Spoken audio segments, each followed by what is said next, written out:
Welcome to Burlap Teachers. Enjoy the video.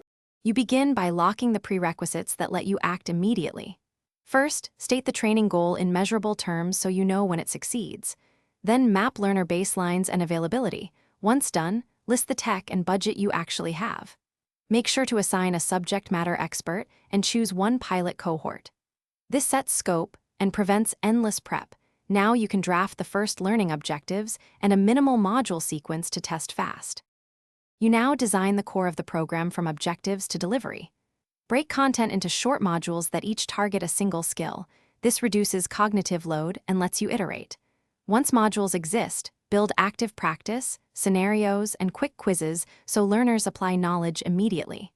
Make sure to create rubrics and checkpoints that reveal gaps early. As you develop, pilot one module end-to-end to validate timing, clarity, and platform behavior, then adjust before scaling the rest. You deploy the pilot and measure results against your success criteria. Gather quantitative completion and assessment data, plus learner feedback on clarity and workload.